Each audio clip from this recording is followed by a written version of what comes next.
ছোটুর মুখে রোশনাইয়ের সব কথা শুনে ভুল ভাঙল আরণ্যকের। সম্পূর্ণ জানতে ভিডিওটিতে একটি লাইক করে প্রথম থেকেই দেখতে থাকো।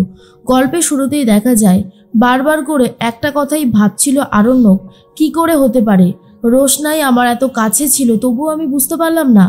এমনভাবে রোশনাই কথা বলছিল, প্রথমে আমার একটু ডাউট হয়েছিল ঠিকই, কিন্তু এই রকমটা যে হবে এটাকে ভেবেছিল। এর মধ্যেই আরণ্যক তো দাঁড়িয়ে রয়েছে সাইডে, কোনো কথাই বলছে না। গরিমা তখন বলে, কি ব্যাপার তোমার, কি চাইছো বলো তো?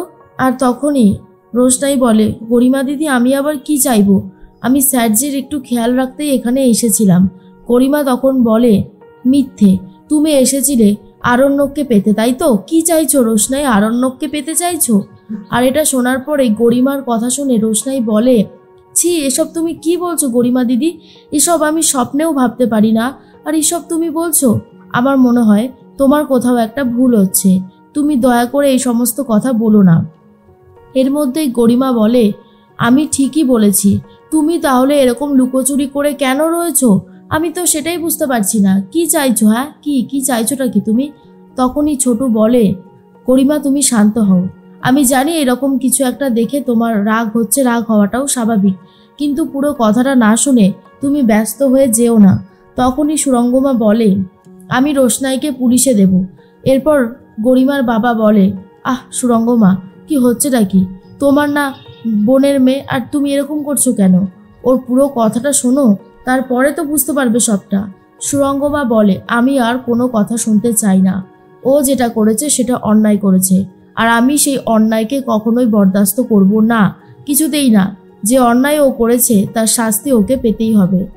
এর মধ্যেই রোশনাই বলে, তোমরা যা শাস্তি দেবে আমি মাথা পেতে নেব, কিন্তু একটা কথা তোমরা শোনো, আমি কোনো খারাপ মন্তব্য নিয়ে এখানে আসিনি, আমি এসেছিলাম স্যারজিকে সুস্থ করে তুলতে।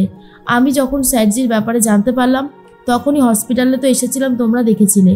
এর মধ্যেই বাড়ির কেউ ছিল না, ছোট ছিল, কিন্তু একজন মেয়ে থাকলে অনেক বেশি সুবিধা হয়, তাই আমি থেকে গিয়েছিলাম। আমি কালকেই চলে যেতাম, আজকের দিনটা কোনো রকমে আমি থেকে কালকে সকাল সকালে আমি বেরিয়ে যেতাম, তোমরা আমার কথাটা বিশ্বাস করো। দাদু বলে, সত্যি আমার এত বয়স হয়েছে, আমার এত বয়স পর্যন্ত তোমার মতন কোনো মেয়ে আমি দেখিনি, এই প্রথমবার দেখছি। কি সাংঘাতিক মেয়ে তুমি, তোমাকে আমার আর সহ্য হচ্ছে না, কি করে তুমি এত বড় অন্যায় করতে পারো?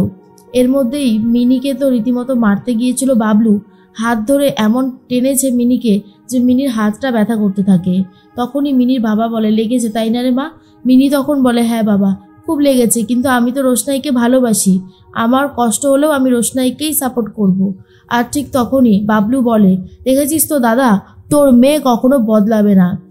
এর মধ্যেই বাবলুর দাদা বলে, আমারও খারাপ লাগছে রে বাবলু, তুই আমার মেয়েটার সাথে অনেক খারাপ ব্যবহার করিস, ও তো ওরকম তুই জানিস, তা সত্ত্বেও ওর গায়ে হাত তুলেছিস তুই অনেকবার, যেটা আমার আর ভালো লাগছে না। বাবা তুমি তো একটা বিচার করতে পারো।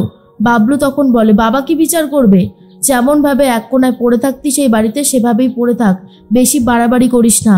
তখনই বাবলুর বাবা বলে, কি হচ্ছেটা কি, তুমি তোমার দাদাকে এইভাবে কথা শোনাচ্ছ কেন?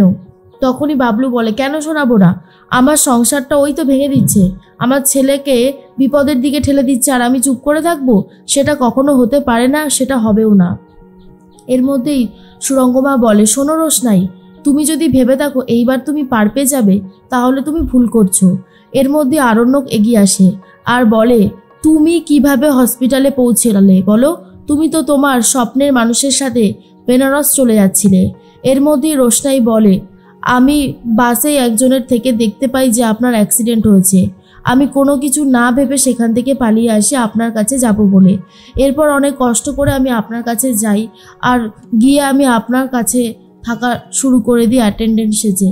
আর এটা শোনার পরে রীতিমতো চমকে যায় সবাই। তখনই আরণ্যক বলে, আর যে তোমাকে নিয়ে যাচ্ছিল তার কি খবর?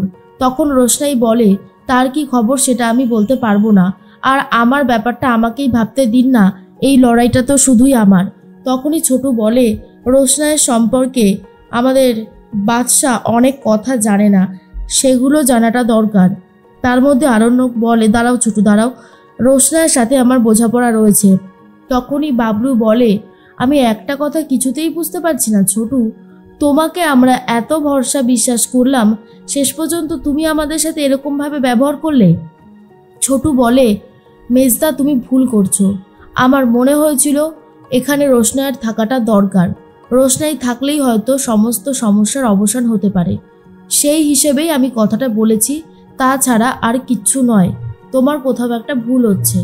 আর এর মধ্যেই সুরঙ্গমা বলে, দেখেছিস তো, আমি তোকে বলেছিলাম না গরিমা, এই মেয়ে খুব একটা সুবিধের না, এ চাইলেই অনেক কিছু করতে পারে। সেই কথাটা কিন্তু আবারও প্রমাণিত হয়ে গেল। তখনই গরিমা বলে, হ্যাঁ সেটা তো আমি খুব ভালো মতনই বুঝতে পারছি। ভাবতেই পারছি না যে রোশনাই এত বড় একটা ষড়যন্ত্র করেছে। সুরঙ্গমা তো হসপিটালের বিরুদ্ধে পুলিশি ব্যবস্থা নেবে বলে ঠিক করে। আর তখন ছোটু বলে, পুলিশি ব্যবস্থা নিয়ে আপনি কিছু করতে পারবেন না ম্যাডাম, কারণ এখানে সব কিছুই আমরা জানতাম। আর তাছাড়া আমরা কোনো ক্ষতি হতে দেব না যে আমাদেরকে সাহায্য করেছে। তাই আপনি যাই করুন না কেন, আপনি কিছু করে উঠতে পারবেন না। এর মধ্যেই তনুশ্রী ছোটুর সাহস দেখে অবাক হয়ে যায়। এর মধ্যে রোশনাই বলে, স্যারজি, সবসময় চেয়েছি আপনি সুস্থ হয়ে যান, এখনও সেটাই চেয়েছি, কারণ আপনার অবদান আমার জীবনে অনেক বেশি। আমি কখনোই ভুলতে পারবো না আপনি আমার জন্য কি করেছেন, কত রিস্ক নিয়ে আমাকে বাঁচিয়ে নিয়ে এসেছেন। আপনার এই বিপদের কথা শুনে আমি কি করে দূরে থাকতে পারতাম বলুন? সেই জন্যই আমি আপনাকে বাঁচাতে এখানে এসেছিলাম। আমি মন্দিরে পুজো দিয়েছিলাম। আপনি যদি সুস্থ হয়ে যান, ঠাকুরমশাই বলেছিল আপনাকে নিয়ে গিয়ে মন্দিরে পুজো দিতে। একটা দিন যদি আপনি আমার সাথে যান। তখনই আরণ্যক বলে, তোমার সাহস থেকে আমি অবাক হয়ে যাচ্ছি। এখানে সবাই মিলে তোমার সাথে এরকম ব্যবহার করছে, আর তুমি এখনো আমাকে নেওয়ার জন্য উঠে পড়ে লেগেছো। ছোটু বলে, শোন আরণ্যক, তোকে আমি একটা কথা বলি। এখানে সবাই বলছে ঠিকই যে তোর জীবনে গরিমার অবদান সব থেকে বেশি, কারণ গরিমা তোকে বাঁচিয়েছে।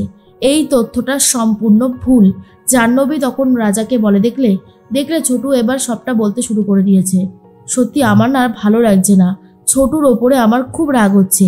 কি করে ছোটু এটা করতে পারে বলো? বাবলু বলে, ছোটু যা করার করে ফেলেছো, আর বেশি কিছু করতে হবে না। তখনই ছোটু বলে, কেন মেজদা ভয় পেয়ে গেলে? আমাদের বাদশার জন্য আমাদের রোশনাই কি করেছে সেটা বাদশা জানবে না? কারণ রক্তের ঋণ কি এত তাড়াতাড়ি শোধ হয়ে যায়? আর এটা শোনার পরেই বাদশা তো রীতিমতো অবাক হয়ে যায় আর বুঝতে পারে রোশনাই হয়তো এমন কিছু করেছে যার জন্যই আরণ্যক সুস্থ হয়ে উঠেছে। এর মধ্যেই গরিমা বলে, দেখো ছোটু, আমি বলছিলাম যে তুমি একটু শান্ত হও, তুমি এরকম কথা বলো না। কিন্তু আরণ্যক জানতে চায় আর বলে, কি হয়েছে ছোটু বলে দেবে বলে ঠিক করেছে যে রোশনাই রক্ত দিয়ে বাদশাকে সুস্থ করে তুলেছে। কারণ সেই মুহূর্তে যদি ও নেগেটিভ ব্লাড না পাওয়া যেত, তাহলে কিন্তু ডাক্তাররা একেবারেই হাল ছেড়ে দিয়েছিল। তাহলে কি সব সত্যি শোনার পরে রোশনাইয়ের প্রতি ভুল ভেঙে যাবে আরণ্যকের? কি মনে হয় অবশ্যই কমেন্টসে জানাতে পারো।